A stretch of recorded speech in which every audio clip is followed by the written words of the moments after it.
Donc, la question du bouc émissaire avec Mars rétrograde.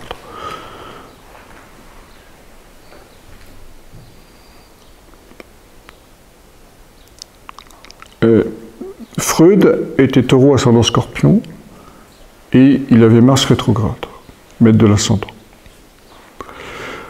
Donc, sens d'une opposition Soleil-Mars, c'est la prise de conscience. Donc, tout son travail a été d'apporter quelque chose à la société sur la question du désir.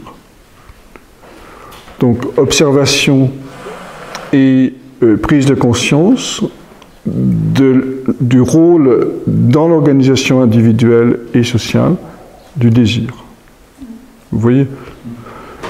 Pour faire un parallèle, Jung avait Saturne rétrograde, maître d'un ascendant Capricorne. Donc son travail n'a pas été sur le désir freudien, sur la question de la sexualité, mais il a été sur comment transformer le vieil homme en nouvel homme.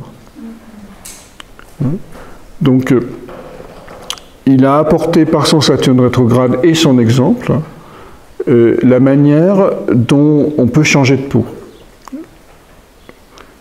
Autrement dit, c'est ce qu'il a appelé l'individuation, c'est-à-dire l'accueil complet dans la conscience de ce qui est dans l'inconscient. Donc, le passage des limites. Et ça, on est dans une logique de Saturne.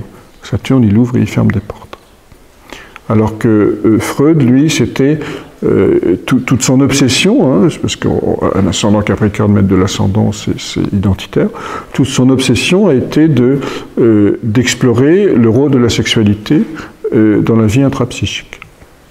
Alors je rajoute à ça, parce que c'est important, que la licorne de Freud était en Vierge et la licorne de Jung était en Sagittaire. Donc l'absolu de Freud est un désir d'analyse. C'est pour ça qu'il a quitté à un moment probablement l'hypnose, parce que l'hypnose, c'est quelque chose de pas suffisamment rationnel qu'il ne peut pas intégrer dans son absolu licorne vierge. Donc son absolu de rationalité et d'analyse lié à sa licorne, qui lui a, évidemment, il s'est intéressé à ce qui occupait son ascendant scorpion et son maître de l'ascendant rétrograde, c'est-à-dire la mise en lumière pour le collectif du rôle de la sexualité, mais sur un mode d'approche de la connaissance virginienne. Et Freud avait une licorne Jung avait une licorne en Sagittaire, conjoint à Mars aussi, donc évidemment la libido était aussi un élément important, mais il l'a exploré à travers la mythologie et à travers les grandes structures du monde imaginal, ce qui est l'essence du Sagittaire, les philosophies. De donner du sens. Et de donner du sens, exactement. Donc vous voyez ici comment s'organise une planète rétrograde extérieure avec la licorne.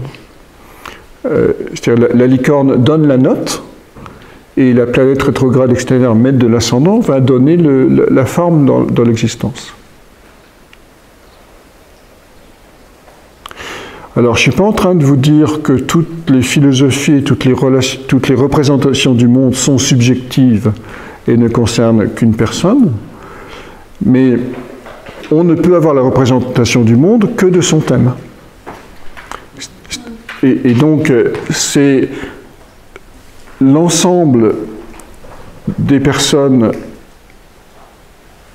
qui vivent à un moment donné qui vont pouvoir représenter toutes les représentations du monde possible, c'est-à-dire la totalité, la nature du réel.